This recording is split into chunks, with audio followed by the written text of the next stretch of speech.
आप देख रहे हैं मथुरा न्यूज 24। नमस्कार, स्वागत है आपका मथुरा न्यूज 24 में और मैं हूं आपके साथ आकांक्षा शर्मा। चलिए रुक करते हैं खबरों की ओर। केंद्र सरकार द्वारा अनलॉकडाउन की घोषणा होने के बाद लोगों के दिलों में मंदिर खुलने का विश्वास होने लगा है और वे अपने आराध्य ठाकुर बांके बिहारी दर्शन कर पाएं, इसकी लालसा श्रद्धालुओं के मन में लगी रहती है। लेकिन मंदिर में आने वाले श्रद्धालुओं की सुरक्षा कोरोना वायरस से बचने के लिए सैनिटाइजर की व्यवस्था की जाए, इसको लेकर पलवल रोटरी क्लब के बांके बिहारी मंदिर के सेवारत बंटी गोस्वामी को बांके बिहारी मंदिर के सेवा में एक सैनिटाइजर मशीन भेंट की। यह मशीन मंदिर के प्रवेश द्वार से आने वाले श्रद्धालुओं को सैनिटाइज का प्रयोग करने के लिए लगाई जाएगी। इस बारे में बताते हुए रोटरी क्लब के पदाधिकारी ने कहा कि मेरा नाम सचिन जैन है, हम पलवल से आए हैं। रोटरी क्लब पलवल संस्कार का संस्थापक हूँ। डॉक्टर अंजलि जैन हमारी प्रेसिडेंट है। आज बांके बिहारी जी के मंदिर में हमारे मन में आया कि हम ये सैनिटाइज़र मशीन दें। जो भी कोई मंदिर में दर्शन करने आए सबसे पहले अपने हाथों को सैनिटाइज करें, तब बिहारी जी के दर्शन करने अंदर जाएंगे। तो सैनिटाइज किस टाइप से हो पाएगा? इसमें नीचे ऑटोमेटिक मशीन है, तो सिर्फ इलेक्ट्रिसिटी के पॉइंट में देना है और उसमें जैसे ही हाथ नीचे करेंगे सेंसर लगा हुआ है, उसमें से अपने आप सैनिटाइजर है। जैसे हम लोग वॉश बेसिन में अपने हाथ धोते हैं उसी तरीके से? वॉश बेसिन तो हमें खोलना पड़ता है, मैनुअल करना पड़ता है। इसमें सिर्फ आपको हाथ नीचे करना है, अपने आप सैनिटाइजर है। एक बार में कितना सैनिटाइजर इसमें मतलब स्टोर किया? कितनी देर अपना हाथ स्टोर कितना किया जाता है सैनिटाइजर? 3-4 लीटर करीब। गुरुवार को अधिशासी अधिकारी राय अखिलेश कुमार दीक्षित के नेतृत्व में नगर पंचायत के कर्मचारियों द्वारा बाजारों में सोशल डिस्टेंसिंग को लेकर निरीक्षण किया गया। साथ ही दुकानदारों को बिना मास्क के किसी भी ग्राहक को सामान न देने और मास्क का प्रयोग करने और बेचने के लिए भी प्रेरित किया।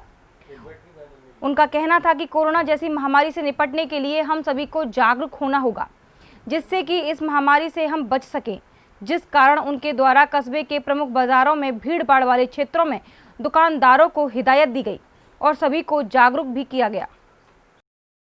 कि आप सभी लोग अवगत हैं, कोरोना की वजह से रोकथाम के लिए सरकार ने जो नई गाइडलाइन जारी की है उसमें सभी दुकानदारों को इस शर्त के साथ दुकानें खोलने को आदेशित किया गया है कि वो मास्क लगाकर बैठेंगे, सैनिटाइजर्स का इस्तेमाल स्वयं भी करेंगे, अपने ग्राहकों को भी कराएंगे, साथ ही सोशल डिस्टेंसिंग का भी पालन कड़ाई से करेंगे। निरंतर प्रशासन द्वारा ये निर्देश दिए जा रहे हैं कि हम सभी लोग बाज़ारों में जाकर के इस चीज़ का निरीक्षण करें और इसका पालन कराएं। आज उसी के क्रम में हमारे नगर पंचायत राया में मेरे द्वारा ये भ्रमण किया गया है और ऐसे 11 लोग पाए गए जो कि या तो सोशल डिस्टेंसिंग का पालन नहीं कर रहे थे या फिर मास्क का उपयोग नहीं कर रहे थे। उनको पेनल्टी लगा करके इस चेतावनी के साथ छोड़ा गया है कि अगली बार अगर पुनः इसकी पुनरावृत्ति की तो और कड़ी कार्रवाई की जाएगी। केंद्र सरकार द्वारा सभी धर्म स्थलों को खोलने के आदेश दे दिए गए हैं, लेकिन यूपी सरकार 8 जून के बाद मंदिर खोलने को लेकर धर्मगुरुओं के साथ विचार कर रही है। वहीं तीर्थ नगरी मंदिर के सेवारत और प्रबंधक कोरोना वायरस के फैलने के कारण मंदिर न खोलने का मन बनाए बैठे हैं। वहीं तीर्थ पुरोहित समाज के लोग जिनकी रोजी रोटी का माध्यम मंदिर से ही होता है, वह मंदिर खुलवाने के लिए जिला प्रशासन से मांग कर रहे हैं। इसी संदर्भ में गुरुवार को मोटा गणेश स्थित एक धर्मशाला में तीर्थ पुरोहित समाज की बैठक आयोजित की गई, जिसमें उन्होंने जिला प्रशासन से जल्द मंदिर खोलने की मांग की है और कहा है कि तीर्थ पुरोहित समाज की रोजी रोटी का जिला प्रशासन ध्यान दे। यदि मंदिर नहीं खोले जाएंगे तो तीर्थ पुरोहित समाज जिला अधिकारी को ज्ञापन देकर आंदोलन करेंगे, जिसकी जिम्मेदारी जिला प्रशासन की होगी। इस बारे में जानकारी देते हुए ताराचंद गोस्वामी ने कहा कि ये स्थान बहुत प्रसिद्ध है, मोटा गणेश। जुगल विहार धर्मशाला में तीर्थ पुरोहित पंडा समाज की एक सभा हो रही है, एक बैठक, क्योंकि जब प्रदेश सरकार और केंद्र सरकार का आदेश हो चुका है कि 8 जून को सारे भारतवर्ष के मंदिर खोले जाएंगे, कर्नाटक में तो 1 ही जून को खोल दिया गया। आप शराब की ठेके खोल सकते हैं, आप दुकान खोल सकते हैं, आप बस चला सकते हैं, आप हवाई जहाज चला सकते हैं, तो आप मंदिर क्यों नहीं खोल सकते? ऐसा कभी नहीं हुआ। आप तो हिंदूवादी हैं। जब आपने दिया और हमारे ऑल इंडिया पर देश के श्री नरेंद्र सिंह गिरी जी महाराज, उन्होंने स्वयं मांग की थी कि तीर्थ पुरोहित पंडा समाज आज भूखमरी के कगार पर है। उनके कहने से आम सभा के कहने से, हमारे ब्राह्मणों के कहने से, और विशेष रूप से मैं बार बार चौथा स्तंभ मीडिया को धन्यवाद देना चाहता हूँ कि उन्होंने इनकी आवाज़ को शासन तक और प्रशासन तक पहुँचाया है, क्योंकि जब तक मीडिया इस कार्य को नहीं करेगी तो इसकी आवाज़ को कोई सुनने वाला नहीं है। और कल जिलाधिकारी जी से हम एक ज्ञापन देने जाएंगे तीर्थ पुरोहित पंडा समाज के। ये जो दुकानदार बैठे हैं, अभी मेरी बहुत सी दुकानदारों से बात हुई है कि साहब ठीक है दुकान तो खोल दी लेकिन हमारी बिक्री कुछ नहीं हो रही है, चाहे वो कंठी माला वाला हो, चाहे वो फूल माला हो, चाहे वो निषाद हो, चाहे वो व्यापारी हो, चाहे वो पोशाक वाला हो, चाहे वो श्रृंगार का सामान बेचने वाला हो। और इसके अलावा ये जो तीर्थ पुरोहित के लोग यहाँ पर पंडा समाज के नवयुवक यहाँ पर सारे खड़े हैं, आज वो स्थिति हो चुकी है कि वृंदावन में कोई कार्य नहीं है, सिर्फ वृंदावन में सिर्फ दर्शन कराना और अपने परिवार का पालन करना। कुछ लोगों ने कल जाकर के जिलाधिकारी जी से ये कहा है कि हम बांके बिहारी जी मंदिर के खोलने में असमर्थ हैं। हम उनके आपके चैनल के माध्यम से हम पूछना चाहते हैं, अरे आप तो बहुत मोटे मोटे लोग हो, आपको अभी कल परसों 2 करोड़ रुपया एक दे गया, तुम्हें क्या जरूरत है? तुम्हारी दुकानें भी 1-1 लाख रुपए में किराए पर चलती हैं। ये तीर्थ पुरोहित के समाज के लोग सिर्फ आज खोदेंगे कुआं, कल पिएंगे। मैं पूछना चाहता हूँ यहाँ की बिहारी जी वालों से, शासन और प्रशासन से, आपने गरीबों को आप अनुदान कर रहे हैं, क्या ब्राह्मण समाज या अन्य समाज गरीब नहीं हो सकता है क्या? तो गरीब तो ये भी हैं, इनके लिए भी आप 10,000 रुपया खाने का सामान कुछ दीजिए। और आर्थिक तो कभी किसी की मदद की जा सकती है। हम यही कहना चाहते हैं कि मंदिर खोलिए।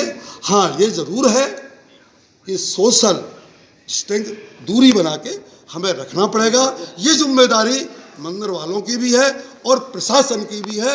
यदि ऐसा नहीं हुआ तो मजबूर होकर के यहाँ का तीर्थ पुरोहित पंडा समाज मंदिरों के आगे जन आंदोलन करेगा, जिसकी सारी जिम्मेदारी जिला शासन और प्रशासन की होगी। वृंदावन में लगातार पृथ्वी पर मानव जाति को संकट का सामना करना पड़ रहा है, जैसे कोविड-19, अम्फन, टिड्डी दल या फिर निसर्ग तूफान, जिसके चलते मानव जाति के जीवन पर संकट मंडरा रहा है। इसी श्रृंखला के चलते बुधवार की शाम को नगर के रंगजी रथ के घर के समीप ठाकुर राधाकांत मंदिर में महाराष्ट्र एवं गुजरात के समस्त निवासियों की निसर्ग तूफान से रक्षा हेतु श्री गणपति अथर्वशीर्ष के 11 पाठ का आयोजन किया गया, जिसका सभी भक्तों ने ऑनलाइन इस मंत्र का जाप किया। इस बारे में जानकारी देते हुए भागवत प्रवक्ता मृदुल कांत शास्त्री ने कहा कि महाराष्ट्र और गुजरात में ये बार बार आपदाएं आ रही हैं, सारे भारत में, सारे विश्व में। उसी क्रम में महाराष्ट्र गुजरात में एक नया तूफान आया, सुपर साइक्लोन जिसे कहा गया, निसर्ग नाम का तूफान। इस समय महाराष्ट्र और गुजरात के सारे निवासी बहुत चिंतित थे। कई भक्तों के फोन आए तो हमको लगा कि बुधवार है, गणेश जी का दिन है, भगवान सिद्धि विनायक पहले से मुंबई में विराजमान है, अष्टविनायक की महाराष्ट्र में पूजा होती है, क्यों ना विनायक भगवान की ही आराधना की जाए। उनकी आराधना से सारे विघ्न नष्ट हो जाएंगे, वो विघ्न विनाशक हैं, विघ्न विनायक हैं। इसीलिए श्री गणपति अथर्वशीर्ष का उपनिषद में बहुत सुंदर वर्णन किया गया है, जिसके पाठ से समस्त कामनाएं पूर्ण होती हैं, समस्त संकट टलते हैं। उसी श्री गणपति अथर्वशीर्ष का पाठ अनुष्ठान किया गया। महाराष्ट्र गुजरात में निसर्ग तूफान भी समाप्त हो, साथ ही संपूर्ण विश्व में जो कोरोना व्याप्त है उस कोरोना संकट से भी मुक्ति मिले। और आपको बताता हूँ, हजारों भक्तों ने कई देशों में पाठ अनुष्ठान किया, वो तो है ही, लेकिन सबसे बड़ी बात, मेरे पास महाराष्ट्र और गुजरात के कई भक्तों के मैसेजेस आए हैं, मुंबई के विशेषकर भक्तों के मैसेज आए हैं, जिनका कहना है कि महाराज जी जैसे ही इधर संकल्प हुआ, हम लोगों ने दोपहर में संकल्प कर लिया था लगभग 1:30 बजे, क्योंकि पाठ शाम को होना था, तूफान आ रहा था दोपहर में, तो 1:30 बजे जैसे ही संकल्प हुआ, बोले महाराज जी उसके बाद धीरे धीरे चमत्कार होने लग गया। और जो सुपर साइक्लोन बताया जा रहा था वो तेज हवा और हल्की बारिश में होकर निकल गया। मुंबई की रक्षा हुई है तो इस सिद्धि विनायक भगवान की कृपा से, गणपति अथर्वशीर्ष के पाठ से ही हुई है, ऐसा भक्तों का कहना है। मैं ऐसा नहीं मानता हूँ, लेकिन मैं ऐसा मानता हूँ कि सभी भक्तों ने अपने अपने अनुसार, सभी विद्वानों ने अपने अपने अनुसार जो भी प्रार्थना की, अपने अपने धर्म के अनुसार, वो प्रार्थना फलीभूत जरूर होती है और उस प्रार्थना के अनुरूप ही निश्चित रूप से महाराष्ट्र और गुजरात की रक्षा हो पाई। कोरोना से भी सबकी रक्षा जरूरी है। थाना राया क्षेत्र अंतर्गत पेट्रोलियम पदार्थ से भरे टैंकर और ट्रैक्टर ट्रॉली की जबरदस्त भिड़ंत हो गई। गनीमत यह रही कि कोई बड़ा हादसा नहीं हुआ और ना ही इस दुर्घटना में कोई घायल हुआ। मौके पर पहुंची पुलिस ने सड़क से दोनों वाहनों को हटाया। बताया गया कि इगलास से भरतपुर की ओर ट्रैक्टर ट्रॉली जा रही थी, जिसे चालक संजय चला रहा था। वहीं रिफाइनरी से टैंकर में पेट्रोलियम पदार्थ भरकर चालक ज्वाला सिंह अलीगढ़ की ओर से आ रहा था। उनका कहना है कि ट्रैक्टर के ओवरटेक करने से भिड़ंत हो गई। हालांकि इस हादसे में कोई हताहत नहीं हुआ, लेकिन पेट्रोल से भरे टैंकर को रेलवे लाइन किनारे जाते देख अफरा तफरी मच गई और पुलिस को सूचना दी गई। मौके पर पहुंची पुलिस ने दोनों वाहनों को सड़क से हटाया और राहत की सांस ली। क्या भरा हुआ था टैंकर में आपके? पेट्रोल भरा हुआ था। तो क्या घटना हुई? घटना ये हुई था, ट्रैक्टर वाले ने दूसरी गाड़ी से ओवरटेक करा जो आगे से चल रही थी। इधर से आ रहा था अलीगढ़ की तरफ से, मैं मथुरा की तरफ से आ रहा था। उसने ओवरटेक करा तो उसने एकदम से मेरी गाड़ी मारा और पलंग काट दिया उसने। मैंने गाड़ी रेलवे साइड ली तो मेरी गाड़ी रेलवे साइड से बच गई, एंगल में लगे लगने से, और जब मेरा हादसा बच गया मेरी पूरी गाड़ी पेट्रोल बच गई। अच्छा, कोई भी हादसा हो सकता था अगर लेन के किनारे आ जाती तो? किनारे आ जाती तो कोई हादसा हो सकता था। पेट्रोल भरी हुई थी, आग भी लग सकती थी। अच्छा, वो कहाँ गया ट्रैक्टर वाला? जो ट्रैक्टर वाला पीछे खड़ा है, मेरी गाड़ी रुकी नहीं थी। अच्छा, कोई घायल भी हुआ इस हादसे में? ना कोई घायल। वृंदावन पत्थरपुरा स्थित बड़ी सुदामा कुंज में श्री गौड़ीय वैष्णवाचार्य सिद्ध संत श्री ब्रजमोहन दास जी महाराज का 105वां तिरोभाव महोत्सव मनाया गया। वृंदावन पत्थरपुरा स्थित बड़ी सुदामा कुंज में श्री गौड़ीय वैष्णवाचार्य सिद्ध संत श्री ब्रजमोहन दास जी महाराज का 105वां तिरोभाव महोत्सव मनाया गया, जिसमें सर्वप्रथम संत ब्रजमोहन दास का अभिषेक कराया गया। समाज गायन व महाआरती का आयोजन भी किया गया। कहा जाता है कि संत ब्रजमोहन दास महाराज एक बार में ही व्यासपीठ पर बिना उठे 30 से 35 घंटे लगातार भगवान का अध्ययन किया करते थे। इस बारे में जानकारी देते हुए महाराज प्रेमदास ने बताया कि यहाँ पे हमारे इस आश्रम के कुंज के 12वें आचार्य थे श्री ब्रजमोहन दास जी महाराज। तो उनकी 105वीं पुण्यतिथि थी कल, ज्येष्ठ शुक्ल द्वादश। तो 1915 में इन्हें कुंज प्रवेश हुआ था उनका, तो ये 2020 है। तो हर वर्ष उत्सव मनाया जाता है कि हमारे आचार्य रहे हैं। तो क्या कार्यक्रम आयोजित किए गए? लॉकडाउन के कारण कोई विशेष कार्यक्रम संभव हुआ नहीं, तो इसके लिए हम कल केवल सांकेतिक रूप से श्रीमद् भागवत का संपूर्ण पाठ हुआ, संकीर्तन, फुलबंगला भोगरा, कुछ संत अभ्यागत की सेवा और सायंकाल वीडियो कॉन्फ्रेंस हुआ। एक नया तरीका में देखा जाए अच्छा रहेगा, तो विद्वानों को वैली बोल दिया गया था। ये ऑनलाइन के माध्यम से? ऑनलाइन के माध्यम से ही, जैसे वो विधि गणेश विधि शास्त्री है, सच्चिदानंद दास जी हैं, नित्यानंद दास जी, कृष्णचरण दास जी, ऐसे कुछ संत जो उपलब्ध हो सके। विद्युत संगोष्ठी की गई थी संगोष्ठी की गई ऑनलाइन के माध्यम से। ठीक। तो ये संत बड़े सिद्ध संत थे, भागवत का पाठ दैनिक करते थे रोज, और एक ही बैठक में संपूर्ण भागवत, चाहे वो 30 घंटे लगे 35 घंटे लगे, एक ही आसन में बैठते, यमुना जी के किनारे सुनाते, कभी राधा बाग में जंगलों में सुनाते, और उनकी भागवत सुनने के लिए भगवान तक आए। एक बार तो पेड़ के नीचे बैठे भागवत पाठ कर रहे थे, एक पेड़ से महात्मा निकले और दर्शन दिए। तो तुम्हारा सुंदर भागवत पाठ सुन करके मैं बहुत प्रसन्न हूँ। आप कौन? मैं ही वृक्ष हूँ, वृंदावन के वृक्षण को मर्म न जाने कोई, डार डार और पात पात राधे राधे जाए। तो हम लोग तो सब संत लोग वृक्ष के रूप में, तो तुम्हारा पाठ सुनकर हम बहुत प्रसन्न है। बोलो कुछ चाहिए? बर मांगो। बोले हमें तो कुछ नहीं चाहिए, प्यार प्रियतम के दर्शन। बोले हो जाएगा।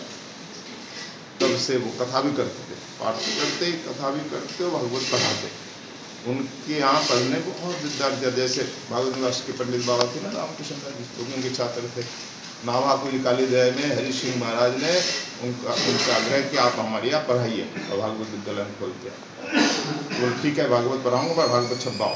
तब छपी हुई भागवत मिलती रही, 150 साल पुरानी बात। तो महाराज जी के आग्रह पर राजा हरि सिंह ने भागवत छपाई, और भागवत का अध्ययन वहाँ बताता करते थे महाराज जा करके, अध्यापन, और सायंकाल कथा भी करते थे। कितने में तिरुपति महोत्सव मनाया गया था? 105।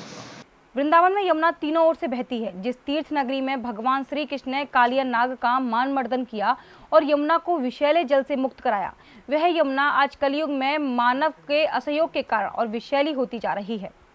लोगों को लगा कि जिस यमुना को शुद्ध करने के लिए सालों साल आंदोलन हुए, लेकिन फिर भी यमुना शुद्ध नहीं हुई। लेकिन कोरोना के चलते लॉकडाउन में लोगों को यमुना स्वच्छ होने की आस दिखाई दी, लेकिन मथुरा वृंदावन नगर निगम द्वारा इस यमुना को शुद्ध होने में सहायक सिद्ध नहीं हो पा रहा।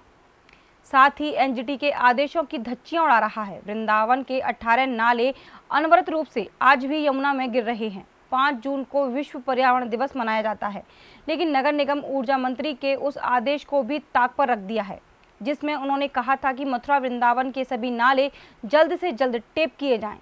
लेकिन आज बिहार घाट, गोविंद घाट, सिंगारबट, जगन्नाथ घाट, भ्रमर घाट आदि के नाले आज भी यमुना में गिरते हैं, लेकिन प्रशासन का इस ओर कोई ध्यान नहीं है। साथ ही प्रशासन की लापरवाही के चलते पर्यावरण को काफी हानि हो रही है। वृंदावन अनाज मंडी स्थित यूनियन बैंक में ग्राहकों को सुविधा न देने की बात सामने आ रही है। ग्राहक घंटों बैंक के बाहर खड़ा रहता है, साथ ही परेशानियों का सामना करना पड़ता है, जिसके चलते बैंक द्वारा ग्राहकों के लिए ना तो पेयजल की व्यवस्था की गई है, ना ही धूप से बचने के लिए कोई टेंट की व्यवस्था है। ग्राहक बैंक के मुख्य द्वार पर ही लेन देन कर रहा है, जो खुद ही असुरक्षित महसूस कर रहा है। इस बारे में ग्राहकों से बात की गई तो उन्होंने बताया, मैं आज अपना एक चेक था, मुझे एक पार्टी ने 72,000 रुपये का चेक दिया था, उसके लिए यहाँ आया था यूनियन बैंक शाखा में। मेरा खुद का अकाउंट जो है यूनियन बैंक मथुरा में है, वहाँ भी मैं जाता रहता हूँ। यहाँ आकर के मैंने देखा कि मुझे ना तो अंदर घुसने दे रहे, मेरे साथ साथ तमाम यहाँ महिलाएं जो बाहर खड़ी हुई थी। काफ़ी धूप है यहाँ पे, आप देख ही रहे हैं, धूप में खड़े हुए हैं। और मैनेजर साहब का एटीट्यूड इस तरीके का, वो अंदर से ही ठीक करके कहते हैं नहीं साहब बाहर रहो। मैंने उन्हें व्यक्तिगत बताया कि मैं यहाँ ऐसे मुझे 72,000 का पेमेंट लेना है, तो आप मुझे अंदर आने दें। तो बोलते हैं नहीं, कितने का भी पेमेंट हो आप बाहर से लेंगे। मैंने उनको कहा कि ये 72,000 का पेमेंट अगर आप मुझे बाहर कैश देंगे और कोई बाहर मान लीजिए लूटपाट हो जाती है, उसका कौन जिम्मेदार होगा? बोले साहब इसका मैं जिम्मेदार नहीं हूँ, आपको पेमेंट लेना है लीजिए, नहीं तो नहीं लेना, कोई बात नहीं। मतलब इस तरीके का रूडली बिहेवियर है यहाँ इस मैनेजर साहब का। और मुझे तो ऐसा लगता है कि लोगों के लिए बड़ी हीन भावना से मैनेजर काम कर रहे हैं, और निश्चित रूप से कहीं ना कहीं पब्लिक के लिए ये अच्छा नहीं है। और ये व्यवहार जो है जनता के लिए खराब है। और मैं यूनियन बैंक के आला अधिकारियों से आपके माध्यम से निवेदन करूंगा कि सख्त से सख्त खिलाफ कार्रवाई मैनेजर के खिलाफ होनी चाहिए। ऐसा कोई कोरोना में कहीं नियम नहीं है कि आप ब्रांच से बाहर रखेंगे कस्टमर को। एक एक दो करके जाने दीजिए, काउंटर तक जाएगा आदमी, वहाँ पेमेंट करेगा, लेके आएगा।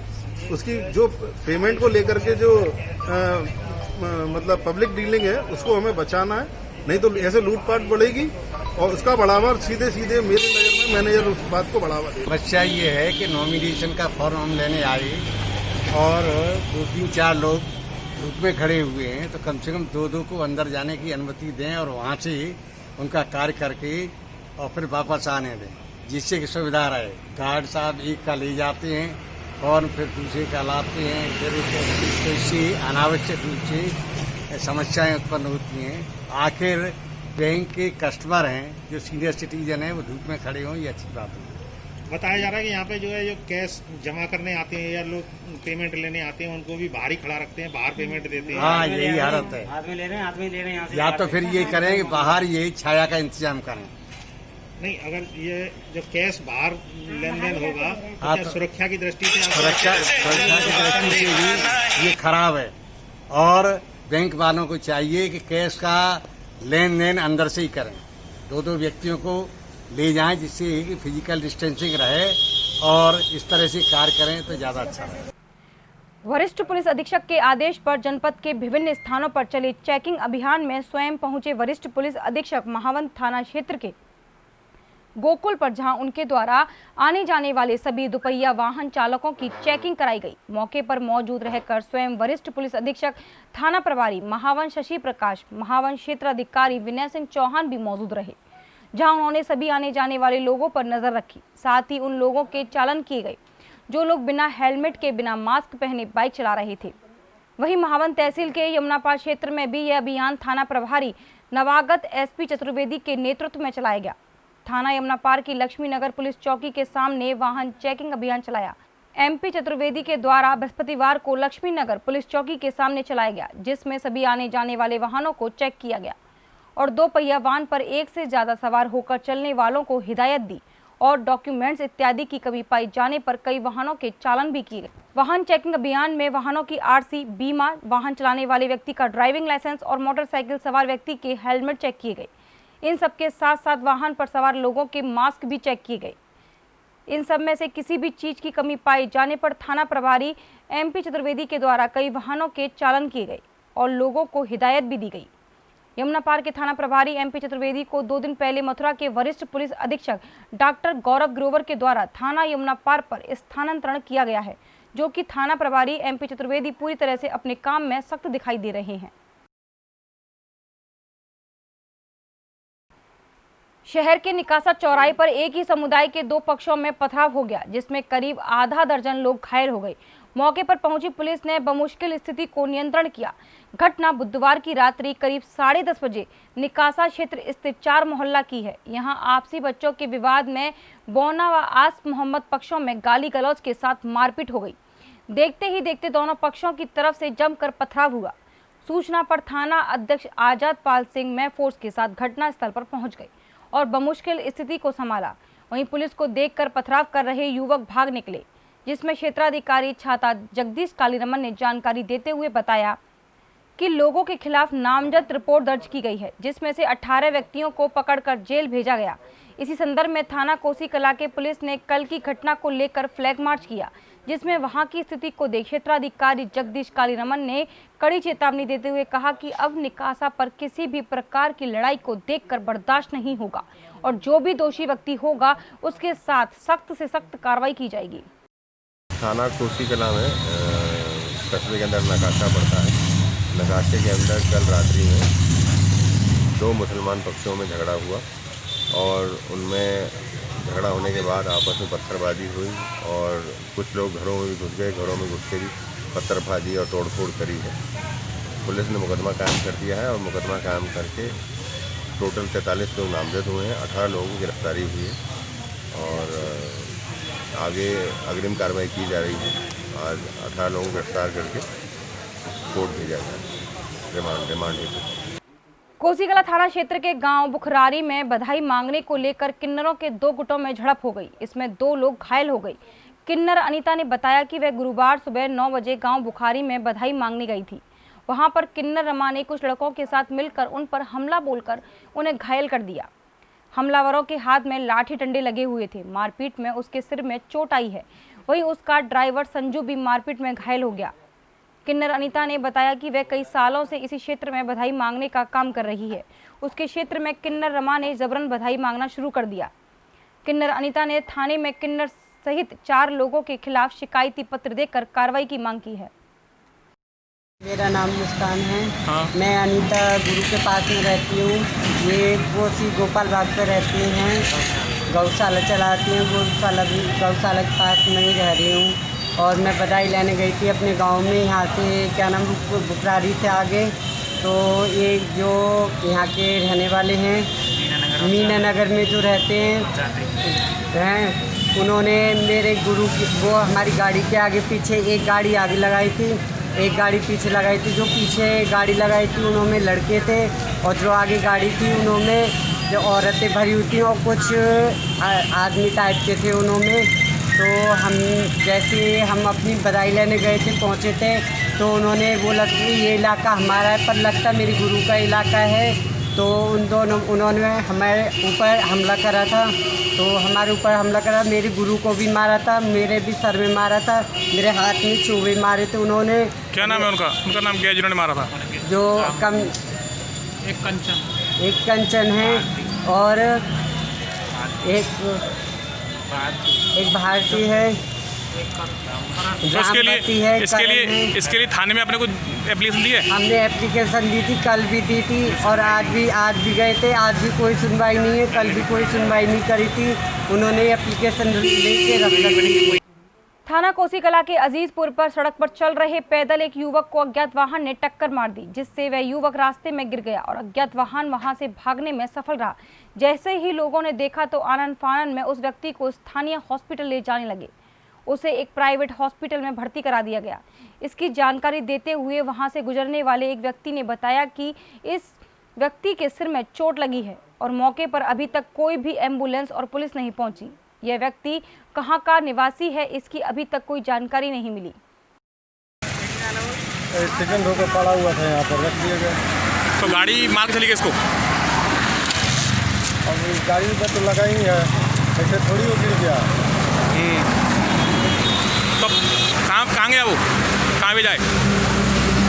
उसको कहाँ भेज दिया? अस्पताल में गए। कहाँ का था भैया? कहाँ का रहने वाला था? पता नहीं है।